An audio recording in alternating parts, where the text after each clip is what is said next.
तो इनके पेट में दर्द क्यों हो जाता है। जैसे ही 3 तलाक कानून आया था तो महिलाओं ने खुलकर वोट दी थी मोदी जी को। अब मुसलमानों के खिलाफ, मुसलमानों के पक्ष में वक्फ बोर्ड का जो कानून आ रहा है, ये इसमें मुसलमान बढ़कर चढ़ के हिस्सा ले।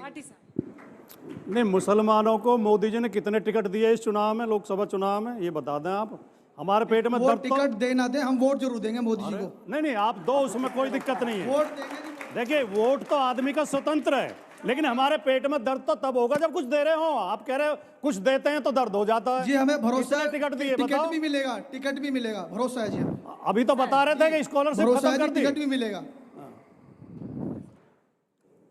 देखिए, जो पिछली 70 साल कांग्रेस ने राज किया तो बीजेपी का डंडा दिखाते रहे और अपना झंडा मुसलमान को थमाते रहे।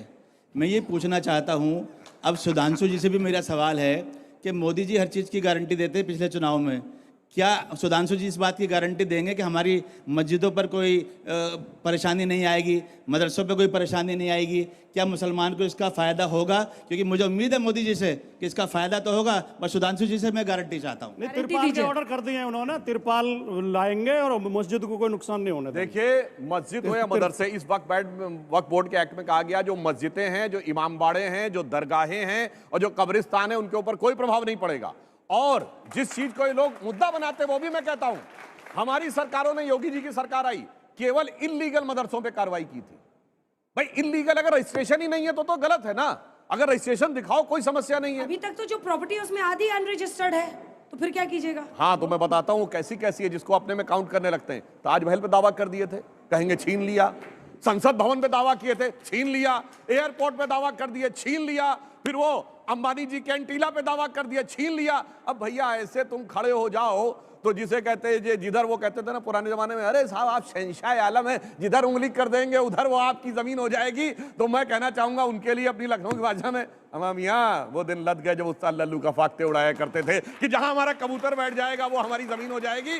अब कागज पे साबित करके ईमानदारी से होगा, बिल्कुल मिलेगी। और मैं पूछना चाहता हूं भाई, वक्फ बोर्ड से इतनी जमीन है, भारत का नहीं दुनिया का सबसे अमीर बोर्ड है, दुनिया का सबसे ज्यादा जमीन। कितने हॉस्पिटल चल रहे हैं, कितनी लाइब्रेरी चल रही है, कितने यूनिवर्सिटीज चल रही हैं, मुस्लिम बच्चों के लिए पढ़ाई लिखाई के लिए क्या चल रहा है। जैसे कहा कि हमने कहा मुस्लिम बेवाओं के लिए, डाइवोर्सी वुमेन के लिए, अनाथ बच्चों के लिए कितने अनाथालय चल रहे हैं। और तो छोड़िए, मंदिरों में तो भंडारे चलते हैं, कितने भंडारे चल रहे हैं सुबह से शाम तक। ये समझ में आता है दूसरे क्या खिलाएंगे, सब खा गए, सब खा गए।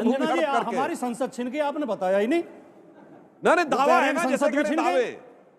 आपने न्यूज नहीं दिखाई, कब छिन गई? कब? बदरुद्दीन अजमल छीन कब गई? आपने कहा छिन गई, और क्या वो छिन गई? मैंने नहीं वो कहेंगे छिन, मैंने जो कहा आप समझ नहीं पाए सर। इतना झूठ क्यों दावा बोलते हो? किया वो अपने में भी शर्माने लगता है, इतना झूठ बोलते हैं। सुनिए झूठ भी शर्माने भाटी जी, लगता है। शायद आप दौड़ा दूसरी तरफ, आउट ऑफ कंसंट्रेशन हो गए।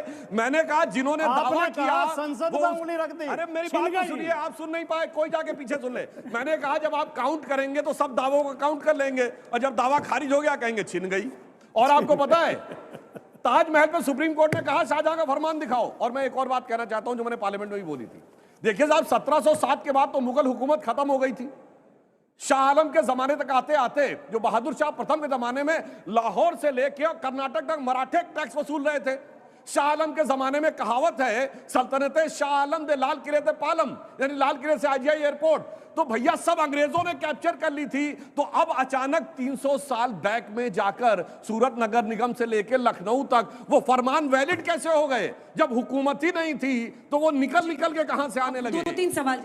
सर, ये जो बिल है इसका नाम उम्मीद है, unified Waqf management efficiency empowerment and development. तो इसका जो काम है वो है वक्फ की ज़मीनों का मैनेजमेंट और एडमिनिस्ट्रेशन। सर ने अभी कहा कि आपकी नीयत में भी त्रुटि है और नीति में भी त्रुटि है। सर, मुझे ये नहीं समझ आ रहा कि नीति में कैसे त्रुटि है। अभी आपने इतनी बहस छेड़ी। सवाल क्या है आपका? हाँ भाई, कि आप जो पॉइंट आउट कर रहे हैं कि नीति में क्या त्रुटि है, इतनी बहस में आप में से नीति में क्या प्रॉब्लम, आपको क्यों नीति में क्या प्रॉब्लम लगता है? मैं इसलिए कह रहा हूँ शक कि से कैसे, देखते हैं आप मैं इनको। बतला रहा हूँ। इन्होंने कहा कि महिलाओं को